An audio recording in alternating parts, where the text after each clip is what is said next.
Break से वापस आ रहे हैं। आप देख रहे हैं आज का मुद्दा, रामलीला या बार लीला। हमारे साथ एक दर्शक जुड़े हुए हैं दिल्ली से, जुनैद। जुनैद जी, स्वागत है आपका, बोला जाए। सर, मैं ये जानना चाहता हूँ कि वैसे तो जो हमारे धर्मगुरु हैं वो हर जरा से अगर किसी से गलती जाती है तो इतना बड़ा इशू बना देते हैं, तो आज में ये धर्मगुरु कहाँ सो रहे हैं? समाज में जो गंदगी ये फैल रही है, इसको सफाया करने की बजाय वो कहाँ छुपे बैठे हैं? जी, यही सवाल हम अगर वो मेरी आवाज सुन रहे हैं, आपके माध्यम से मैं अपनी आवाज उन तक पहुंचाना चाहता हूं कि अगर वो कहीं भी सो रहे हैं तो वो उठ के जागे और देखे कि आज हमारे समाज को इस नाच गाने ने कितना गंदा कर दिया है। ये नाच गाना होना चाहिए कि हमारे मंदिर मस्जिदों में? जुनैद जी के सवाल बड़े वाजिब है। जितेंद्र महाराज जी, जवाब दीजिए, कहाँ सो रहे हैं हमारे धर्मगुरु, संत, महात्मा, कहाँ है? देखिए, सो नहीं रहे हैं, इसका विरोध कर रहे हैं, परंतु आज क्या किया जाए? आज ऐसा एक आधुनिक युग में हिंदू धर्म में कोई भी नियम अगर बनाया जाए तो उसको एक स्थिति में नहीं मानते हैं। मुस्लिम धर्म की एक स्थिति है कि मौलवी जी ने कह दिया, वो एक निर्धारित हो गया, फतवा जारी कर दिया गया। हमारे यहाँ एकता में अनेकता की जो स्थिति लेके चलते हैं कि उसमें सभी को बोलने का पूर्ण अवसर है। ये मतलब इसका विरोध करने की स्थिति में भी अब संत महात्मा नहीं रहे? नहीं, इसका विरोध करेंगे, बिल्कुल कर रहे हैं, अपने स्तर पे हम लोग बिल्कुल कर रहे हैं। आज भी आप कह रहे हैं, इन लोगों को क्या, वो लोग कहते हैं कि ऐसा है कि यहाँ पर जनता नहीं रहती, आप जनता के लिए, हम उनसे कहते हैं आप ऐसे नृत्य लाइए। हाँ, आप इनके आयोजकों के खिलाफ क्यों नहीं मामला दर्ज करवाते? आप इनके आयोजकों के खिलाफ विरोध प्रदर्शन क्यों नहीं करते? भाई, हमने इसके अखबार के माध्यम से और आप लोगों के माध्यम से हम विरोध कर रहे हैं, और भी साधु लोग कर रहे हैं। इन लोगों को समझाया जा रहा है। जैसे कि अभी हम लोगों का एक, हमारे हिंदू धर्म के देवी देवता हैं, उस पर चल रहे थे समस्त पैकिंगों पर, उसका विरोध किया एवं काफी लोगों ने उसमें सुधार लाई। इस पर भी सुधार किया जा रहा है। आगे समय आने पर इस पर मुकदमा भी लिखाया जाएगा अगर ये लोग नहीं मानते हैं तो। और ये एक समस्या पूरे आज हिंदुस्तान के अंदर है। रामलीला की शुरुआत की क्या बात है कि इसकी जो उच्च, हमारे यहाँ 3 क्वालिटियां हो गई हैं इसमें रामलीला जगत में। एक A1 ग्रेड, 2 ग्रेड और 3 ग्रेड।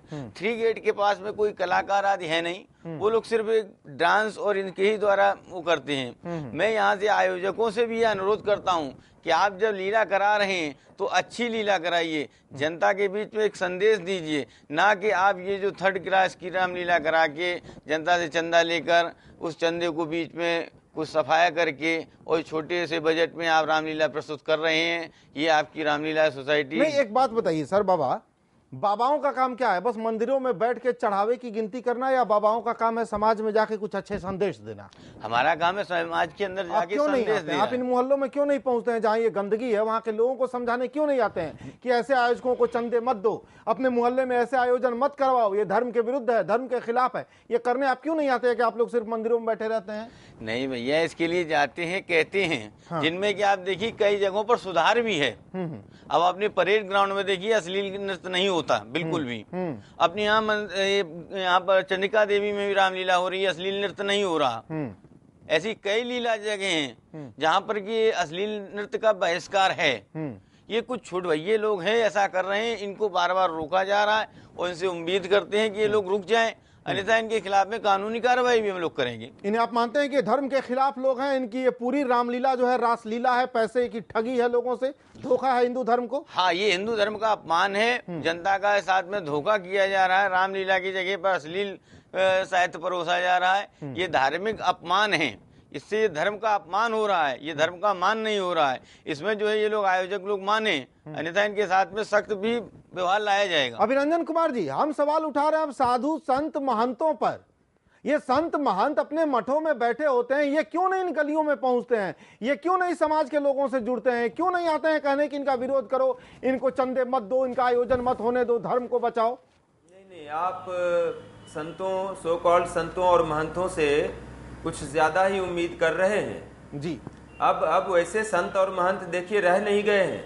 मैं चीजों को जनरलाइज नहीं करना चाहता हूं। मैं एक ऐसा वक्तव्य नहीं देना चाहता हूं जो मैं कह दूं कि सारे संतों और महात्माओं के लिए दे रहा हूं। मैं ऐसा तो नहीं कहना चाहता हूं, लेकिन अब वो संत और महंत नहीं रहे भाई साहब। आसाराम को भी ये लोग संत कहते हैं। आपको पता है कि उस पर रेप के कितने आरोप हैं और वो जेल में है। आपको पता है कि आसाराम का जो बेटा है वो अपने को किशन कन्हैया का अवतार कह के लड़कियों से बलात्कार करता रहा है, ऐसे उस पर आरोप हैं। इसी तरह से न जाने कितने आनंद भीमानंद, सत्यानंद, कितने तरह के आनंद नाम वाले संत जो हैं स्त्रियों का शोषण कर करके आनंद प्राप्त कर रहे हैं। तो आप ये देखिए, जब इस तरह के संत और महंत हैं, जब मैं तो संतों और महंतों को तब मानता जब ये सबसे पहले आसाराम बापू और उसके बेटे जैसे नालायक लोगों के खिलाफ खड़े होते, ये निर्मल बाबा जैसे ढोंगियों पाखंडियों के खिलाफ खड़े होते, तब तो मैं कहता कि संत कम्युनिटी के अंदर सचमुच में बहुतायत में आज भी संत लोग हैं। होता यह है कि मीडिया जब ऐसे ढोंगियों और पाखंडियों और बलात्कारियों के खिलाफ जब खबरें दिखाता है तो मीडिया के खिलाफ खड़े होते हैं लोग। आप देखिए, समाज से जब इनके खिलाफ आवाजें उठती हैं तो समाज के खिलाफ खड़े होते हैं ये लोग। तो मुझे ये लगता है कि जिस तरह से राजनीति में घनघोर गंदगी है, ब्यूरोक्रेसी में घनघोर गंदगी है, हमारा मीडिया भी उसमें शामिल है जिसमें काफी हद तक जो है भ्रष्टाचार घुस चुका है, उसी तरह से जो संतों और महात्माओं की जो कम्युनिटी है उसके अंदर भी पूरी तरह से प्रदूषण जो है घुस चुका है। वहां पर भी पैसे का धंधा होता है। आपको नहीं पता कि ये साईं बाबा के नाम पर, ये जो तरह तरह के बाबा हैं, उन सारे बाबाओं के नाम पर, स्वामी नारायण के नाम पर जितने मठ और मंदिर बने हुए हैं वो किस लिए बने हुए हैं? 100 साल में एक आदमी इंसान जो था वो भगवान हो जाता है, हम कहते हैं कि वो भगवान है। स्वामी नारायण के बारे में हमने कहा था कि स्वामी नारायण कब से भगवान हो गए? 200 साल का उनका ले देकर इतिहास है, उनके बारे में एक एक चीजें जो हैं इतिहास के पन्ने आप पलट कर देख लीजिए। साईं बाबा के लिए लोग लड़े जा रहे हैं, मरे जा रहे हैं कि साईं बाबा, अरे भगवान कैसे नहीं, हमारी आस्था है तो भगवान है।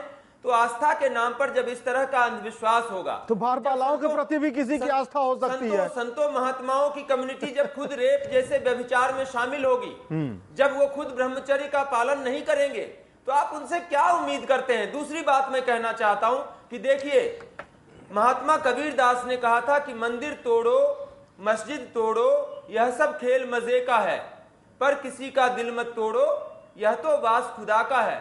मैं आपसे यह कहता हूं कि मंदिर मस्जिद छोटी चीजें हैं, धर्म छोटी चीज है। मैं आपसे कहता हूं कि इंसान बड़ी चीज है, पुरुष बड़े हैं, स्त्रियां बड़ी हैं। मैं कहता हूं कि यह स्त्रियों की मर्यादा के खिलाफ है, दुनिया की आधी आबादी के खिलाफ है, दुनिया की आधी आबादी का अपमान है। मेरे लिए यह ज्यादा बड़ी बात है कि किसी धर्म का अपमान हो रहा है, उससे ज्यादा बड़ी बात है ये दुनिया की आधी आबादी का अपमान हो रहा है, ये माओं का अपमान हो रहा है, बहनों का अपमान हो रहा है, बेटियों का अपमान हो रहा है। मुझे इस बात से ज्यादा नाराजगी, चिंता और निराशा और हताशा है कि, और ज्यादा शर्मिंदगी इस बात से है कि हम स्त्रियों को नंगा देखना चाहते हैं, हम उन्हें बिना कपड़ों के देखना चाहते हैं और हर वक्त देखना चाहते हैं। हमारे दिमाग में बीमारी घुस गई है, हमारे दिमाग में कीड़ा घुस गया है, हमारी सोच पूरी की पूरी सड़ चुकी है। तो मैं ये कहना चाहता हूं कि बड़े सवाल हैं, बड़े सवाल हैं। इन आप देखिए, गौर कीजिए कि जितने भी इस तरह के कार्यक्रम होते हैं उनमें महिलाएं दर्शक दीर्घा में नहीं होती हैं। आप सोचिए, उनमें महिलाएं दर्शक दीर्घा में नहीं होती हैं। तो एक बात तो साफ हो गई कि महिलाओं के खिलाफ पूरी तरह से ये कार्यक्रम है। उसके बाद आप ये देखिए कि जो लड़के इन कार्यक्रमों में होते हैं वो आवारा किस्म के लड़के होते हैं, वो इस तरह के लड़के नहीं होते हैं जिनके बारे में मैं कहूं कि ये भारत के भविष्य हैं, ये देश का भला करेंगे और उद्धार करेंगे। मैं एक जनरल वक्तव्य यहां पर दे सकता हूं, मैं कह सकता हूं कि इस तरह के कार्यक्रमों की दर्शक दीर्घा में जो लोग होते हैं वो आवारा किस्म के लोग होते हैं। ऐसी ही भीड़ में से रेपिस्ट निकलते हैं। मैं यहां तक कहना चाहता हूं आपको, जिनकी मानसिकता ऐसी गंदी होगी कि वो हर वक्त स्त्रियों को नंगा देखना चाहते हैं, उन्हीं में से कोई रेपिस्ट निकलता है। मैं आपको पूरी गारंटी के साथ कहता हूं। तो ये पुलिस की जिम्मेदारी है, समाज की जिम्मेदारी है, सरकार की जिम्मेदारी है कि इस तरह के कार्यक्रमों को रोके। समाज में एक मर्यादा कायम होनी चाहिए, समाज में एक संस्कृति जो है बेहतर तरीके से कायम होनी चाहिए। समाज में इस तरह की अपसंस्कृति नहीं फैलनी चाहिए। हर बात को आप जो है, हर बात के विरोध को आप तालिबान नहीं कह सकते हैं। नग्नता का विरोध होना चाहिए। स्त्रियां जो भी कपड़े पहने कोई आपत्ति नहीं है, वो जीन्स पहने, टी शर्ट पहने, कोई एतराज नहीं है, वो साड़ी पहने, वो सूट पहने, सलवार पहने, कोई एतराज नहीं है। लेकिन वो जो कुछ भी पहने उनके तन ढके हुए हों, उनमें नग्नता नहीं होनी चाहिए, ऐसा अंग प्रदर्शन नहीं होना चाहिए जिससे लोगों की भावनाएं भड़कती हों। मैं आपको बताना चाहता हूं कि यह जरूर होता है कि जिस वक्त आप जो चीज देख रहे हैं जरूरी नहीं कि उसी वक्त आप कोई बलात्कार का कांड कर दें। ये सारी चीजें जो आप लगातार देखते हैं फिल्मों में, सीरियलों में, इस तरह के नंगा नाच के कार्यक्रमों में, कोई भी मनोविज्ञान का टीचर आपको बताएगा किस तरह की चीजें हमारे अवचेतन मन में धीरे धीरे इकट्ठा होती जाती हैं और वो किसी दिन जो है हमारी वो कुंठा बाहर निकलती है।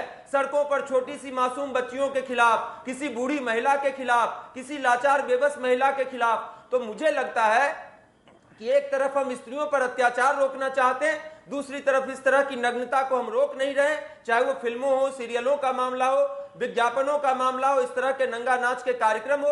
हमको इन चीजों को रोकना पड़ेगा। इन चीजों को रोके बिना आप स्त्रियों के खिलाफ अपराध भी नहीं रोक सकते। एक छोटा सा ब्रेक लेंगे सर, आएंगे बाबा आपके पास आएंगे। एक छोटा सा ब्रेक का वक्त है। ब्रेक के बाद हमारे साथ आलोक अग्रवाल जी जुड़ेंगे, ये आयोजक है रामलीला कमेटी के। छोटे से ब्रेक के बाद बस जल्दी लौटते हैं।